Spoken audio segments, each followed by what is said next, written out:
गांव के पास एक पुराना खंडहर था। लोग कहते थे कि उस खंडहर में एक शापित खजाना छुपा हुआ है और जो भी उसे पाने की कोशिश करता है उसकी जान चली जाती है। गांव का एक युवक राहुल इस कहानी से बहुत प्रभावित था। उसे खजाने के बारे में जानने की बहुत उत्सुकता थी। एक दिन उसने अपने कुछ दोस्तों के साथ खंडहर जाने का फैसला किया। खंडहर के अंदर घुसते ही उन्हें एक अजीब सी ठंडक महसूस हुई। दीवारों पर अजीब अजीब चित्र बने हुए थे जो किसी प्राचीन सभ्यता के बारे में बताते थे। कई दिनों तक वे खंडहर में खजाना ढूंढते रहे लेकिन उन्हें कुछ नहीं मिला। एक दिन जब वे निराश होकर वापस लौट रहे थे तो उन्हें एक गुप्त कमरा मिला। कमरे के अंदर एक बड़ा सा ताबूत रखा हुआ था। ताबूत को खोलने पर उन्हें एक चमकदार तलवार मिली। तलवार को उठाने की कोशिश करते ही कमरे में अंधेरा छा गया और एक डरावनी आवाज सुनाई दी। ये तलवार सिर्फ उस व्यक्ति को मिल सकती है जो सच्चा और बहादुर हो। राहुल और उसके दोस्त डर गए लेकिन राहुल ने हिम्मत नहीं हारी। उसने तलवार उठाने की कोशिश की और तभी कमरे में रोशनी हो गई।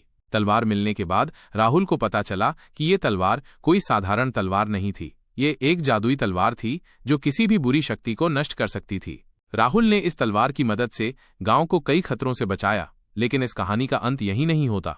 कई साल बाद राहुल को पता चला कि वो खजाना ढूंढने वाला अकेला व्यक्ति नहीं था। कई लोग उस खजाने को पाने की कोशिश कर रहे थे। राहुल को अपनी और अपने गांव की रक्षा के लिए एक बार फिर उस खंडहर में जाना पड़ा। उसके दोस्तों ने खंडहर में प्रवेश किया। ताबूत में मिली जादुई तलवार की चमक से पूरा कमरा जगमगा उठा। लेकिन जैसे ही उन्होंने आगे बढ़ने की कोशिश की, एक भूकंप जैसा झटका लगा और कमरे का एक हिस्सा ढह गया। वे मुश्किल से अपनी जान बचा पाए। उन्हें समझ आ गया था कि खजाने तक पहुंचना इतना आसान नहीं होगा। खंडहर के नीचे एक गुप्त सुरंग थी। वे सुरंग में उतर गए। सुरंग अंधेरी और डरावनी थी। उन्हें कई खतरनाक जीवों का सामना करना पड़ा। अंत में वे एक बड़े से हॉल में पहुंचे। हॉल के बीच में एक विशाल दरवाजा था। दरवाजे पर कई तरह के ताले लगे हुए थे। राहुल ने अपनी जादुई तलवार से तालों को तोड़ा और दरवाजा खोल दिया। दरवाजे के पीछे एक खूबसूरत बगीचा था। बगीचे के बीच में एक महल था। महल के अंदर सोने और हीरे जवाहरात से भरे कमरे थे। लेकिन राहुल को पता था कि ये खजाना सिर्फ धन का नहीं है। इस खजाने में एक बड़ी शक्ति छिपी हुई है। अगर ये शक्ति गलत हाथों में चली गई तो बहुत बड़ा खतरा पैदा हो सकता था। राहुल ने अपने दोस्तों के साथ मिलकर फैसला किया कि वे इस खजाने को किसी ऐसे व्यक्ति को देंगे जो इसका सही इस्तेमाल कर सके। राहुल ने गहराई से सोचा और फिर बोला, ये खजाना सिर्फ हमारे गांव के लोगों का है। वे ही इस शक्ति का सही इस्तेमाल कर सकते हैं। सभी दोस्त इस फैसले से सहमत हो गए। वे खजाने को वापस गांव ले आए और गांव के बुजुर्गों को सौंप दिया। बुजुर्गों ने खजाने की शक्ति का उपयोग गांव को समृद्ध बनाने और लोगों के जीवन को बेहतर बनाने में किया। लेकिन खजाने के बारे में खबर दूसरे गांवों तक भी पहुंच गई। कुछ लालची लोग इस खजाने को हासिल करने के लिए किसी भी हद तक जाने को तैयार थे। उन्होंने राहुल और उसके गांव पर हमला कर दिया। राहुल और उसके दोस्तों ने बड़ी बहादुरी से अपने गांव की रक्षा की। उन्होंने अपनी जादुई तलवार और खजाने की शक्ति का उपयोग करके दुश्मनों को हरा दिया। इस युद्ध में राहुल के कई दोस्त मारे गए, लेकिन राहुल ने हार नहीं मानी। उसने अपने गांव को बचाने के लिए अपनी जान की बाजी लगा दी।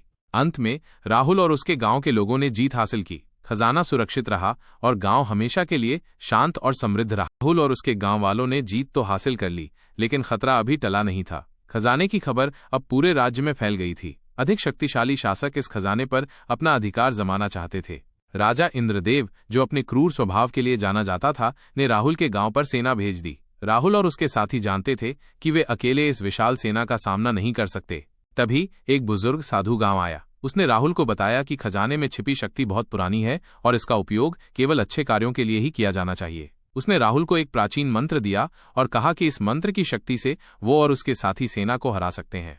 राहुल और उसके साथियों ने मिलकर उस मंत्र का जाप किया। जैसे ही उन्होंने मंत्र का जाप पूरा किया, एक अदृश्य शक्ति ने पूरे गांव को घेर लिया। राजा इंद्रदेव की सेना उस शक्ति के सामने टिक नहीं पाई और भाग खड़ी हुई। राजा इंद्रदेव को अपनी हार का गहरा सदमा लगा। उसने राहुल और उसके गांव को कभी परेशान नहीं किया। राहुल और उसके साथी अपने गांव को सुरक्षित रखने में सफल रहे। राजा इंद्रदेव की हार के बाद राहुल और उसके गांव वालों ने शांति से जीवन जीना शुरू कर दिया। खजाने की शक्ति का उपयोग उन्होंने अपने गांव को और भी समृद्ध बनाने में किया, लेकिन शांति ज्यादा दिनों तक नहीं रही।